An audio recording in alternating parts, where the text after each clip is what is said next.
ফুলগুলোকে দেখে আজকে সকালটাই মনে হচ্ছে অন্যরকম লাগছিল। ভীষণ ভীষণ খুশি হয়েছিলাম যখন দেখলাম একসাথে 5টা ফুল ফুটেছে, আর সাথে যে আরেকটা গাছ আছে সেটার মধ্যে ফুটেছে একটা, তো টোটাল 6টা হলো। আর আজকে যেহেতু বৃহস্পতিবার তাই জন্য আর একটু বেশি খুশি হয়েছি। আর আমার ইচ্ছে করছিল না ফুলগুলোকে তুলে ফেলি, আর সকালবেলা যেহেতু ছেলেকে দিয়ে ফুলগুলো তুলাই তাই জন্য আর নিজে আজকে ফুলগুলো পারতে পারলাম না। ভীষণ ইচ্ছে করছিল ফুলগুলো তুলতে। তো যাই হোক বন্ধুরা, গুড মর্নিং সবাইকে। কেমন আছো সবাই? আশা করছি রাধা মাধবের কৃপায় সবাই ভালো আছো, তবে আমিও ভালোই আছি। এদিকে দেখো, আজকে তোমাদের সাথে যে কথাটা শেয়ার করব সেটা হয়েছে, আগেও তোমাদের সাথে আমি সেই কথাটা শেয়ার করেছি, তবে অর্ধেকটা। আজকে আমি পুরো কথাটাই তোমাদের সাথে শেয়ার করব। অন্যদিন তোমাদের সাথে গুছানো রান্নাঘরটাই শেয়ার করি, কিন্তু আজকে ভাবলাম অগোছালো রান্নাঘরটা দেখতে যেরকমটা হয় সেটা তোমাদের সাথে শেয়ার করি। এই যে দেখো, সকালবেলা পুরো সমস্ত কিছু কিন্তু অগোছালো হয়ে আছে, কোনো কিছু গুছানো নেই, সমস্ত কিছু জিনিস কিন্তু উলটপালট হয়ে আছে। এই জায়গার জিনিসটা ওই জায়গাতে, ওই জায়গার জিনিসটা ওই জায়গাতে। তো ভাবলাম কি আজকে একটু এলোমেলো ঘরটা, যেহেতু আমার প্রত্যেক দিন এরকমটাই থাকে, আমি গুছানোর পর তো তোমাদের সাথে শেয়ার করি, আজকে গুছানোর আগেই তোমাদের সাথে শেয়ার করে নিই। তবে ঘরটাকে ঝাড় দিয়ে নিয়েছিলাম, বাসিটা ঝাড়িয়ে নিয়েছি। এবার কি করেছি বলো তো, নিজের জন্য একটু হালকা গরম জল নিয়ে নিয়েছি, তার সাথে ছেলের টিফিনটাও রেডি করে নিয়েছি। এবার লেগে পড়লাম কাজে। ঘরটাকে তো গুছাতে হবে। আমার এই ভাঙাচোরা টিনের মডুলার কিচেনটাকে আমি সবসময় এভাবেই কিন্তু গুছিয়ে পরিপাটি করে রাখি প্রত্যেক দিন। তবে আজকে গুছানোর আগ মুহূর্তটাই তোমাদের সাথে একটু শেয়ার করে নিয়েছিলাম। তবে অবশ্য কোনো অ্যাঙ্গেলেই আমার ঘরটা মডুলার কিচেন না, মডুলার কিচেনের ধারে কাছেও আসবে না। আমার ঘরটা হচ্ছে গিয়ে শুধুমাত্র সাদামাটা একটা টিনের রান্নাঘর। সেই রান্নাঘরটাকে একটু পরিপাটি করে নিজের মতো গুছিয়ে রাখতে ভালোবাসি, আর সেটাই তোমাদের সাথে শেয়ার করি। আর আমি একটু শখ করেই বলে থাকি যে আমার ভাঙাচোরা মডুলার কিচেন। আমি জানি আমার কিচেনটাকে তোমরা টিনের ভাঙা মডুলার কিচেন বলা থাক দূরের কথা, তোমরা টিনের ভাঙা নন মডুলার কিচেন বলতেও একদম ভালোবাসবে না, ইচ্ছে করবে না। তো যাই হোক, আমার তো ভাল লাগে, তাই জন্য তোমাদের সাথে এই কথাটা আমি বলি। তো এদিকে দেখো, ভাবলাম গুছাতে গুছাতে রান্নাটা করে নেওয়া যাক, কারণ ডালটা আমি এদিকে ইন্ডাকশনে বসিয়ে দিলে আর ডালটা হতে থাকবে, আর এদিকে আমি বাকি কাজগুলো করে নিতে পারবো। যেহেতু আমার ইন্ডাকশনের সাইডটা পুরোটাই গুছানো হয়ে গেছে, ক্লিন করা হয়ে গেছে, তাহলে যদি ডালটা বসিয়ে দিই, এদিকে ডালটা হতে হতে আমি বাকি কাজগুলো করে নেব। প্রত্যেক দিনের মতো আজকেও রান্না করার আগে 3 চিমটি ডাল তুলে রাখলাম, তবে অবশ্য কৌটাটাকে পাল্টিয়ে নিয়েছি, সেটা আর তোমাদের সাথে শেয়ার করা হয়ে ওঠেনি।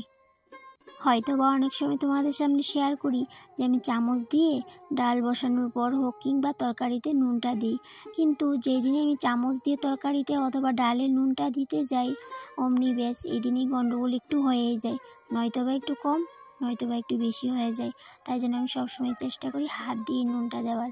হাত দিয়ে নুন দিলে কেন জানি না একদম কিন্তু আন্দাজ মতো হয়ে যায়, তাতে করে আমাকে আর চেকও করতে হয় না।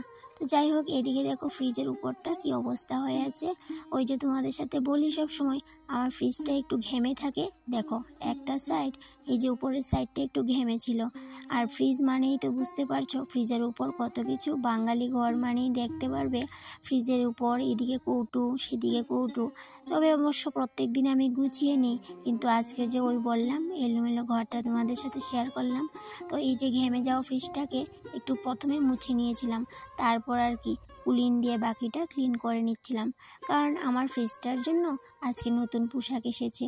ওই যে তোমাদের সাথে সেদিনকে শেয়ার করেছিলাম অর্ধেকটা, ওই যে বললাম সকালবেলা যে অর্ধেকটা তোমাদের সাথে সেদিনকে শেয়ার করেছিলাম আর অর্ধেকটা আজকে। ফ্রিজটা পরিষ্কার করছিলাম আর ভাবছিলাম কবে যে এক্সচেঞ্জটা আসবে, আমার ফ্রিজের কভারটা, তো সেটাই ভাবছিলাম। আর ভাবতে ভাবতে হঠাৎই না আমার ফোন চলে আসলো যে আমার এক্সচেঞ্জটা চলে এসেছে, আমার ফ্রিজের কভারটা এসে গেছে। বিশ্বাস করবে না, আমি এত খুশি হয়েছি কি বলবো তোমাদের।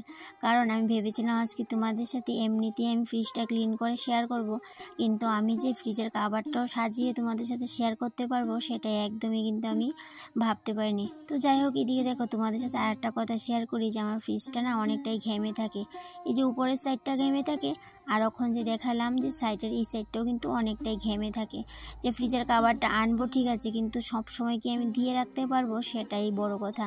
তো যাই হোক, আসুক আজকে ফ্রিজের কভারটা, তারপরে তো তোমাদের সাথে অবশ্যই শেয়ার করব।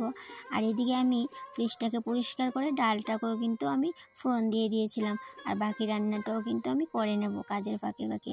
তো যাই হোক, এদিকে দেখো ডালের মধ্যে ধনেপাতা না দিলে আমার একদমই ভালো লাগে না এই সিজনটাতে। ডালটা নামানোর ঠিক আগেই ধনেপাতাটা দিয়ে দিলাম, না হলে ধনেপাতার ফ্লেভারটাও থাকবে না, আর যে এত সুন্দর একটা সবুজ কালার, সেই কালারটাও থাকবে না। তো যাই হোক, এদিকে দেখো এই যে আমার ফ্রিজের কভারটাও চলে এসেছে, আর তোমাদের সাথে শেয়ার করেছিলাম, তো সেদিন তো আমি তোমাদের সাথে শেয়ার করেছিলাম, তবে আজকেরটাই চেঞ্জ করে এসেছে। এদিকে দেখো কতটা না সুন্দর লাগছে আমার ফ্রিজের উপর দেওয়ার পর। আর এদিকে এই সাইডে 3টা পকেটের মতো আছে, অনেক কিছু রাখা যাবে। আবার ওই সাইডটাতেও কিন্তু 3টা পকেট আছে, বেশ অনেক কিছুই রাখা যাবে। তো যাই হোক, এদিকে তো পাতিয়ে নিয়েছি, আবার এটাও চিন্তা করছিলাম যে বেশিক্ষণ পাতিয়ে রাখতে পারবো কিনা, যেহেতু ফ্রিজটা অনেকটাই ঘেমে যায়। আর এদিকে দেখো সব কিছুই ভালো লেগেছে, কিন্তু এই যে হ্যান্ডেলের কভারটা আমার একদমই পছন্দ হয়নি। এই যে লাগানোর পরে দেখি এতটা ঢিলে হয়ে আছে, তো ভাবলাম সেটা আমি কি করে লাগিয়ে রাখবো, দেখতেই না কীরকম বাজে লাগছিল। তাই জন্য আমি কি করেছি বলো তো, সুতো দিয়ে ভালো করে এটাকে টাইট করে নিয়েছি, তাতে করে একটু ভাল লাগছে। এই যে দেখো সুতো দিয়ে আমি একদম কিন্তু টাইট করে বেঁধে নিয়েছি হ্যান্ডেলটার সাথে, এখন ঠিক আছে। আর এতক্ষণ না এতটা বাজে লাগছিল। আর এদিকে দেখো ফ্রিজের ভিতরটাও একটু পরিষ্কার করে নেব। এদিকে দেখো এতটা বরফ জমে আছে, এখন কিন্তু এটাকে ফ্রেশ হওয়ার জন্য দিয়ে দিলাম। তারপর এই যে আমি র্যাকগুলোকেও ভালো করে মুছে নিয়েছি, আর এই যে আমার পছন্দের এই যে র্যাকের যে কভারটি, সেগুলোকে কিন্তু পাতিয়ে নিচ্ছি।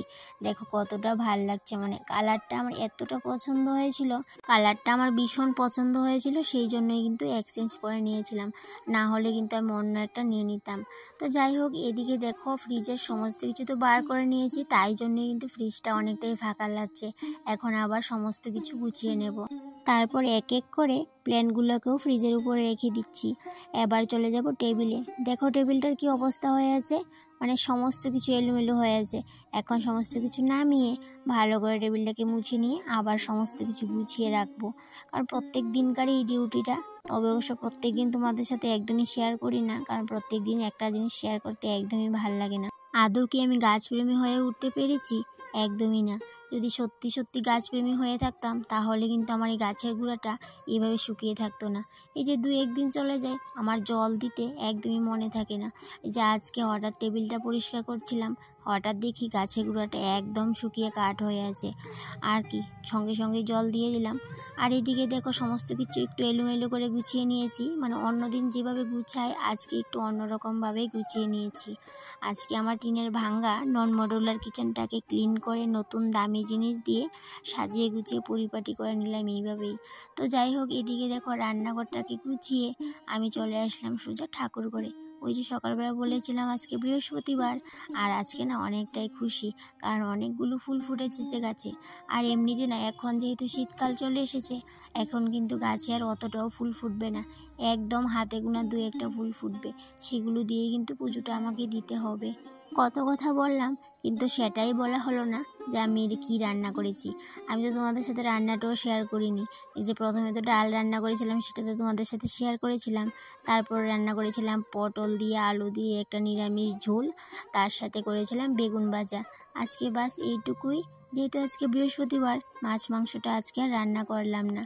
তারপর আর কি রান্নাবান্না শেষ করে সোজা তো চলে আসলাম ঠাকুর ঘরে।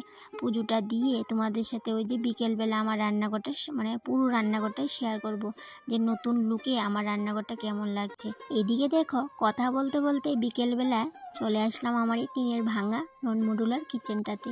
ওই যে আমি সকালবেলা ক্লিন করলাম, সেটা তো আর পুরোটা তোমাদের সাথে শেয়ার করতে পারিনি।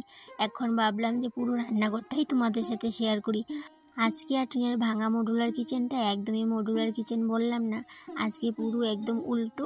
আজকে আমি আমার কিচেনটাকে নন মডুলার কিচেনই বললাম। তো যাই হোক, আমার এই নন মডুলার ভাঙাচোরা টিনের রান্নাঘরটা কেমন লাগলো অবশ্যই কমেন্টে জানিও। তোমাদের কমেন্ট আমার অনেক অনেক ভাল লাগে, অনেক অনেক মিষ্টি মিষ্টি কমেন্ট করো তোমরা। ধন্যবাদ দিয়ে তোমাদেরকে একদমই ছোটো করব না, কারণ তোমরা মন থেকে আমাকে এত মিষ্টি মিষ্টি কমেন্ট করো, অনেক ভাল লাগে। তবে অবশ্য অনেকেই করো না, কিন্তু না করলেও তোমরা তো দেখো আমার ব্লগ, তোমাদের হয়তো বা ভালো লাগে তাই জন্যই দেখো, লাইক করো, কিন্তু তোমরা কমেন্ট করো না। কমেন্ট করলে হয়তো বা আরেকটু ভালো লাগতো, বুঝতে পারতাম তোমরা কে কে আমার ব্লগ দেখছো, তোমাদের কাদের কাদের আমার ব্লগ ভালো লাগছে।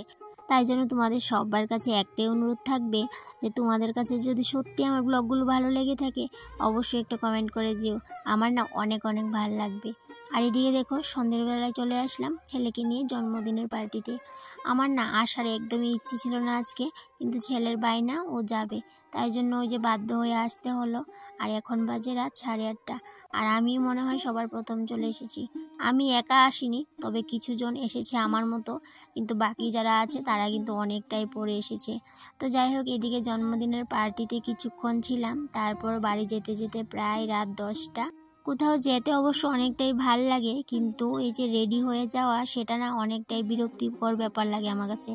তো যাই হোক, বিরক্তিকর ব্যাপার হলেও কি করা, আসতে তো হবে, নিমন্ত্রণ তো রক্ষা করতেই হবে। তো বন্ধুরা, আজকের ব্লগটা এই পর্যন্তই থাকলো, আবারও দেখা হবে পরবর্তী কোনো একটা ব্লগে। ততক্ষণে তোমরা ভালো থেকো, সুস্থ থেকো, আর এইভাবেই আমার পাশে থেকো। বাড়ি যেতে যেতে তোমাদেরকে জানাই শুভরাত্রি। সবাই ভালো থেকো, সুস্থ থেকো, টাটা।